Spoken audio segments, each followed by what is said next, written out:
महाड मतदारसंघातून निवडणुकीच्या रिंगणात असलेल्या उद्धव बाळासाहेब ठाकरे पक्षाच्या स्नेहल जगताप महाविकास आघाडीच्या उमेदवार म्हणून निवडणुकीला सामोरे जात आहेत। निवडणुकीचा अर्ज दाखल केला आहे। आदित्य ठाकरे देखील या ठिकाणी उपस्थित होणार आहेत। भव्य सभा देखील होते। ताई, काय पहिली प्रतिक्रिया मॅक्स महाराष्ट्रावर? माझ्यासाठी आजचा दिवस अतिशय आनंदाचा आहे। त्याचबरोबर माझ्या वडिलांची आठवणसुद्धा मला प्रकर्षाने आज येते आहे।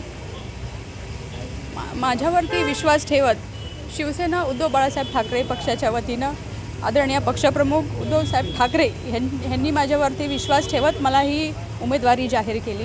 निश्चितपणानं हा जो विश्वास आदरणीय पक्षप्रमुखांनी माझ्यावरती दाखवलेला आहे ह्याला निश्चितपणानं सार्थ ठरवत येणाऱ्या निवडणुकीसाठी आम्ही सज्ज आहोत। ताई, माणिकराव जगताप यांनी ज्या पद्धतीनं मतदारसंघामध्ये आपला प्रभाव ठेवला होता आणि नेतृत्वाचा प्रभाव म्हणजे त्यांनी ज्या पद्धतीनं ठेवला होता त्याच्यानंतर आपल्याला ही उमेदवारी दिलेली आहे। विकासात्मकदृष्ट्या कशा पद्धतीनं या ठिकाणी जडणघडण झाली पाहिजे, विकास कामं झालीत का, काय वाटतं? स्वर्गीय माणिकराव जगताप साहेबांना ज्या वेळेला आमदार म्हणून 5 वर्षाची संधी मिळाली त्या मिळालेल्या संधीमध्ये त्यांनी अनेक विकास कामं या मतदारसंघामध्ये आजवर करून दाखवलेली आहेत। किंबहुना त्यांनी जी विकास कामं खऱ्या अर्थाने सुरू केली ती कुठेतरी दुर्दैवाने त्यांच्या जो काही राजकीय पराभव झाला त्याच्यानंतर त्यांना संधी न मिळाल्या कारणाने ते अपूर्ण अवस्थेत राहिल्या। पण इथल्या लोकप्रतिनिधींना 15 वर्ष सत्ता मिळूनसुद्धा त्यांनी ते साधं पूर्ण करण्याचा सुद्धा या ठिकाणी निर्धार केलेला नसून ह्या तालुक्यामध्ये जो ऐतिहासिक मतदारसंघ म्हणून वारसा संपन्न असलेला हा मतदारसंघ आहे। अनेक प्रश्न इथे प्रलंबित आहेत। कोणतेही ठोस विकासात्मक ह्या ठिकाणी गोष्टी झालेल्या नाहीत, कामं झालेली नाहीत। हेच सगळे मुद्दे घेऊन आम्ही ह्या निवडणुकीला आज सामोरे जातो। ताई, सत्तेमध्ये जे आमदार आहेत ते आमदार भरत गोगावले हे आपल्याला आव्हान वाटत आहेत का? आणि एकूणच जी महाराष्ट्रामध्ये जी सत्तांतर झालं, ज्या पद्धतीनं फोडाफोडीचं राजकारण झालं, कसं आव्हान वाटतं आहे आपल्याला ही सगळी निवडणूक लढताना?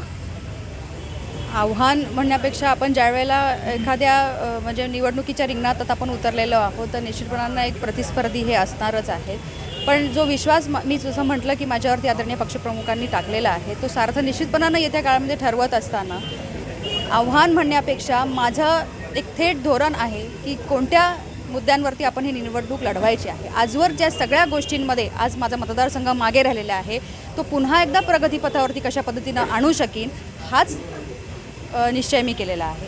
ताई, लाडकी बहीण योजना असेल किंवा ज्या महत्त्वाकांक्षी योजना म्हणून या दाखवल्या जातात आणि आता सध्या निवडणूक आहे याचा प्रभाव काही पडेल?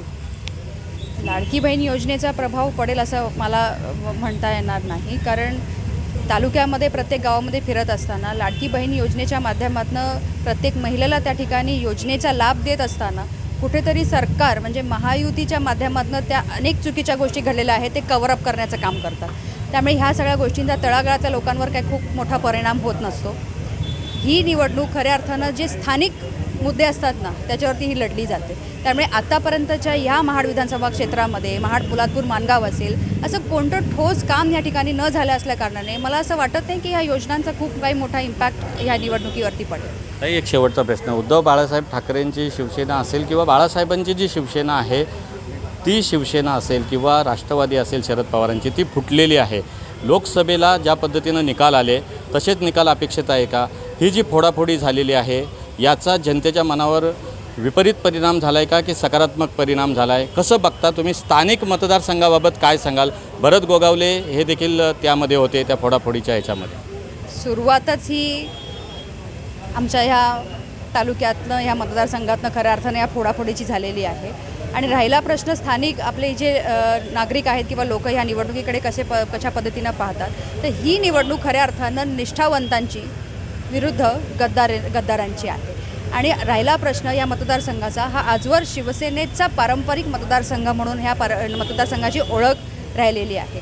त्यामुळे स्थानिक जी लोकं आहेत ही शिवसेना उद्धव बाळासाहेब ठाकरे पक्षासोबतच आहे। त्याच्यामुळे इथे कोणीही कुठल्याही पद्धतीनं काही वातावरण बिघडवण्याचा प्रयत्न केला तरी त्याचा फारसा परिणाम होणार नाही। ताई, महाविकास आघाडीचे कार्यकर्ते जोशमध्ये दिसत आहेत, मोठी सभा आहे, उद्धव ठाकरे साहेबांचे देखील शिवसैनिक असतील किंवा आपलाच उमेदवार आहे असं म्हणतायत आणि काँग्रेस असेल किंवा इतर देखील राष्ट्रवादी शरद पवार गट असेल, कार्यकर्त्यांमध्ये प्रचंड उत्साह आहे। कसा फायदा होईल?